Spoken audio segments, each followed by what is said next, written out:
Hello and welcome back to the port. I'm the Gav Major and this is WoWs Weekly. WoWs Weekly's weekly news video which covers news of the week present, past and future for World of Warships Legends. The headlines this week.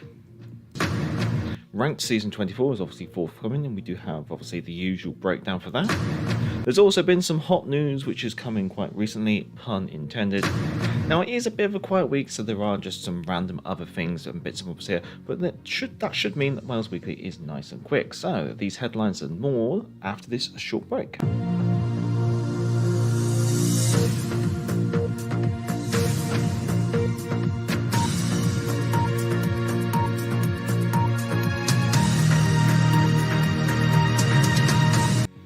So hello everyone in the chat, and we'll crack on with the first story. Obviously, Ranked Season 24, that's probably going to be the big thing that's going to be happening this week. So Ranked Season 24 is obviously starting on February the 24th, that's Thursday at 7 AM UTC, and is running until February the 28th at 7 AM UTC. And the following stuff is pretty much the usual spiel that we've had for the past couple of weeks. So obviously, for this time, it's Tier 6 ships, which is quite nice. All ship classes are acceptable, but obviously no carriers. And now there will be 9 ranks. 15 stars and no leagues. Sorry, I got it's difficult. Now it is going to be a team size of 1, so it is 1v1 ranked continuing. Ranks that are irrevocable are 7, 3 and 1, and the maps will be Big Race, Northern Waters, Polar, Sleeping Giant, Tears of Deserts, and obviously all with slightly accustomed borders. Oh, sorry, chaps, I'm going to have to cough. Oh, you can just feel it. It's so annoying. Anyway, the prizes are exactly the same as the previous season. So in total, you will be getting 12 rare battle boosters, 2 days premium account, 6 Italian battleship crates, 7 Russian marine encounters, 250,000 credits, 3 promotion orders, 5,000 global XP, 125 paint, 500 steel, 200 Ws, and 1 big Italian battleship crate. So it's just the same rewards as we've kind of got used to. Obviously, that is if you complete this season of ranked. Obviously, when you reach rank 1, you'll have gained all this, and then obviously you'll rank out as well. Now, obviously, the usual blog post is obviously links down in the description should you wish to obviously read in depth, but there's not really much more apart from what I've just covered there, in all honesty. So, there was a little bit of server maintenance this week. There was no downtime, but obviously you did have to download 500 megabytes for the purpose of this update. This update came out on the 21st, so if you haven't booted up your console since, that'll be ready and waiting for you. There's not really much details in regards to what the patch really did. It's just the usual, it improves stability. That seems to be the general comment they always say. We never really know if it is just for stability, or whether it's some other changes, or whether it's any kind of targeted changes or tweaks or anything like that. Or it would be nice if sometimes they just expanded it a little bit, like this is the issue, this is what we've tried to resolve. Sometimes it kind of feels like they do these patches for stability, and I'm like, stability of what? Sometimes. Obviously, this week has seen the introduction of the Italian premium tier 6 cruiser, the Gorizia, which I did review, and the review did come out yesterday. The reason why the review came out yesterday was because I was doing another recording on Monday, but we'll cover that in the channel news once we've got through most of the headlines.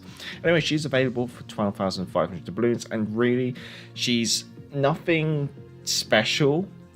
She really is a Zara with a seasoning with slight changes. The main ones is no torpedoes and gaining sonar. Apart from that, the other changes are very minimal. Really, she's not a bad cruiser, but she's not an amazing cruiser, and considering you're spending your own money for it, it can be a little bit hard to justify, because it is just a Zara, but it's premium and it's got that very tiny change. I find that she's a ship that is going to be very easy to hate because she's a premium ship, but probably very difficult to love because there's not many big differences or anything really shining out for her, unfortunately. But if you're an Italian fan and you're looking for just almost like a premium Zara, I guess you could say, she's not too bad. It's just obviously you have to just note that crux between no torpedoes but having sonar, I guess you could say. Talking of Italian stuff, obviously this week we have seen the introduction of a special mission in-game which is available for 50,000 credits. I will attempt to try and pronounce its name. I think it's the Patria Henri. That's my best guess here. Anyway, from if you purchase this mission, you have until March the 7th to complete it. Through completing it, you will gain 8 various crates, and these missions have to be completed in Italian ships of tier 3 to tier 7. So maybe it's only really worthwhile if you're planning on playing Italian ships, is the best way to put it. Continuing on from ranked, obviously this week, Friday, the February the 25th at 1700 UTC, there will be a Wargaming Community Manager live stream featuring the Sailing Robin, in which he's aiming to try and complete ranked in under 2 hours, which I think is very easy to achieve. I managed to just about complete it in 2 hours, following a bit of back and forth in the AO, but that's my own fault really. I should have just gone for the Devonshire off the bat really. But the week previous, where things flew by really easily, did it in an hour and a half, and I'm sure that some people out there, if you focus on certain ships, you might be able to complete it even quicker. So Sailing Robin should be capable of completing ranked in 2 hours. The question is, will he simply be picking ships that he wants, or will he be picking ships that the community shouts out for? And if the community are shouting out ships, heaven forbid if they shout out for Akatsuki and Shirasatsuyu, because taking those kind of ships out into expected gunboat battles might not be so advantageous, but it'd be interesting to see how he does in those kind of fixed ships, because he might be more than capable of even potentially doing quite well in those ships. So hot off the press, we have had this random post which has come out on Discord and also on Facebook as well, for basically the World of Warships Legends social media accounts. Now there is literally no information, even as a CC. I'm in as much of the dark as you. So it genuinely, Wargaming has done collaborations with Hot Wheels previously on World of Tanks, and that mostly included camouflages. So I'd say that there's a good chance that if this collaboration is going ahead, I mean, it's far too early to be April Fools in all honesty, so it might be later this patch, probably next patch, where probably some outrageous camouflages will be coming to the game. These outrageous camouflages will most likely be able to be turned off for those of you who want to obviously not see these kind of flamboyant camouflages out there. So it's an interesting collaboration. It's something that has been done before. But not for World of Warships, kind of like franchise, but has been done in World of Tanks. So it's interesting to see where that comes. And obviously, I guess we'll have to just keep our fingers on the pulse and look out for further news coming out on Wargaming's World of Warships Legends social media accounts. Well, that's all the headlines and all the news this week. As I said, it is kind of a short week, and so before I jump into the chat and cover the channel news, I might as well say, if you have enjoyed this, feel free to give it a thumbs up, and if you want to have your own little comment in the news scroll bar down below, then feel free to shout out in the chat. But also, after this live stream has been archived, you can obviously comment on the pinned post down below. So, channel admin, and obviously catching up with the chat after this short break.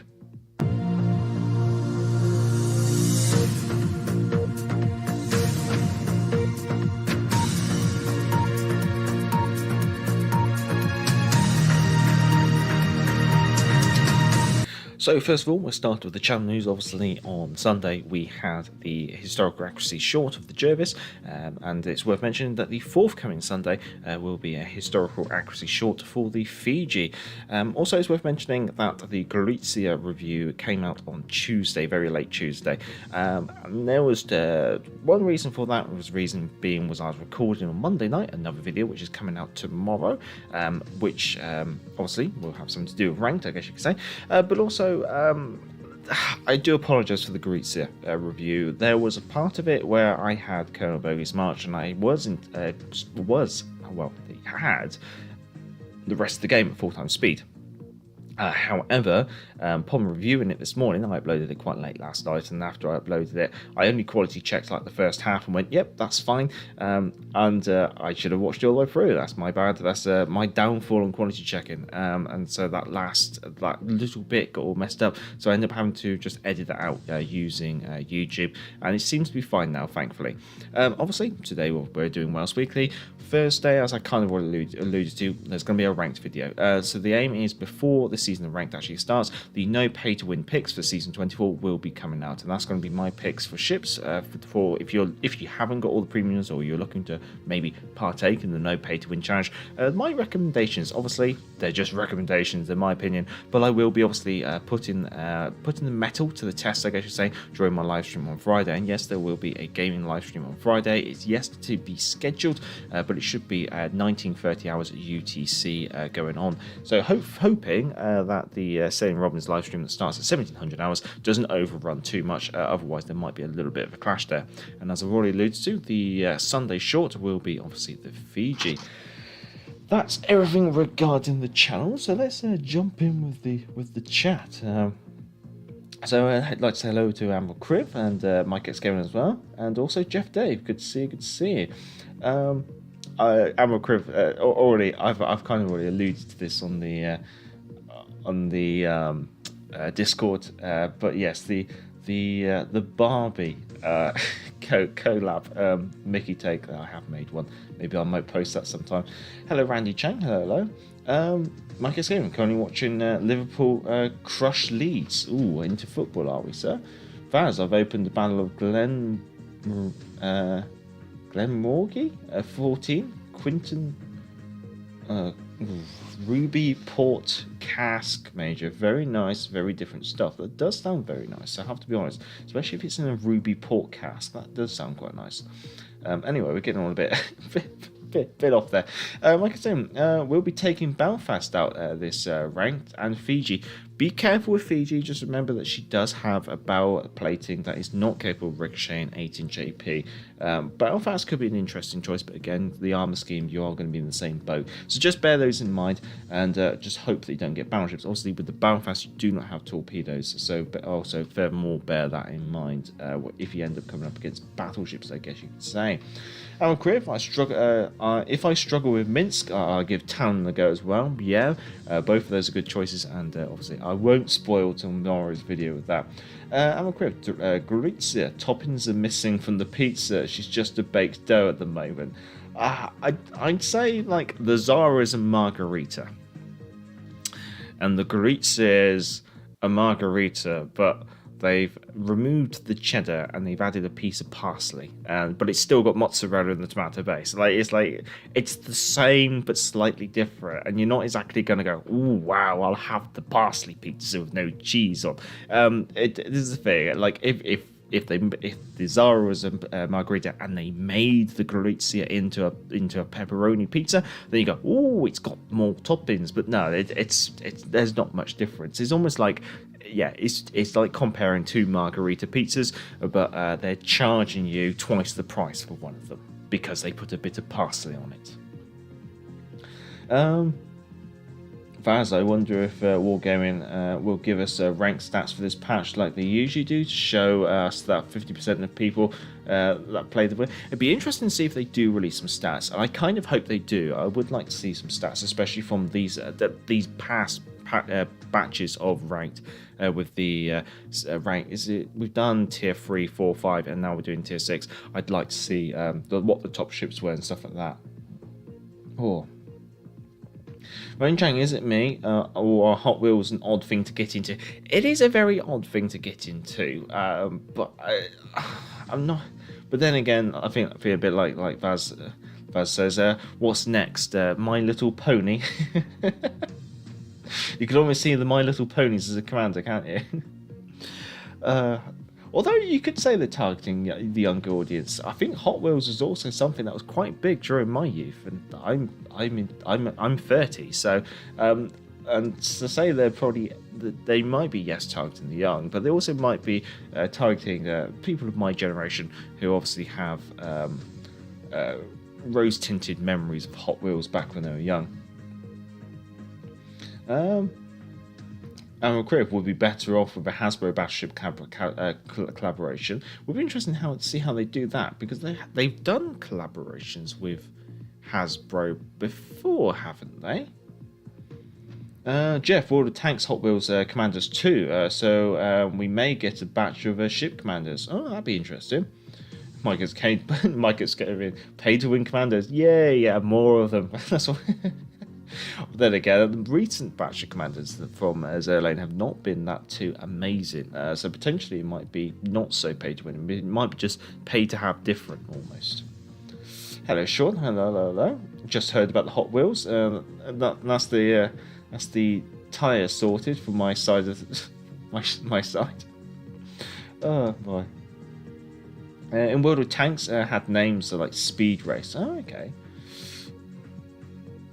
What's the difference between 365 used? I'm not going to read that out loud. But that might make it into next week's WoWs Weekly. Transformers is Hasbro. That's it. It was Transformers. I thought there was another Hasbro one. Well, that's all of the everything in the chat, and I hope you don't mind. I hope you can pull up with my slightly odd schedule at the moment. I've just been doing bits and bobs here and there and everywhere. And in other news, I will be going to the local wargaming club this Thursday for the first time in about 2.5 years, and I'm looking forward to actually trying out Victory at Sea on the tabletop. As you may know, I have done some Victory at Sea content on the channel in regards to building and painting. Finally going to be trying it out on the tabletop, and so potentially, obviously not anytime soon, but maybe in the long-term future, if things go well, you might even see Victory at Sea as a tabletop wargame actually making it onto the channel with maybe some battle reports or things like that. But we'll play it by ear, because obviously at the moment I'm quite set up around World of Warships Legends, but it's always nice to include other content, because it's worth mentioning that some of the Victory at Sea videos have done quite well on the channel. Big Killer, hello. Wargaming should collaborate with Guerrilla Games. So we have Aloy's Commander. I'll have to check that one out afterwards. And we have maybe a Disney collab with Pirates of the Caribbean. Well, you never know. They might do a Star Wars one, because ever since Disney bought Star Wars. I'm sure some people would like that for certain. Anyway, look after yourself, stay safe, stay well. If you have enjoyed this, feel free to give it a thumbs up. And before it's too late, you can shout out in the chat if you have anything for the news bar for next week, or you can quickly, after this has been archived, you can comment down below in the pinned post. Stay safe, stay well. Have a good evening, good morning, good afternoon, good night, wherever you are in the world. Until next time, I'm the Gav Major, and back to the ball.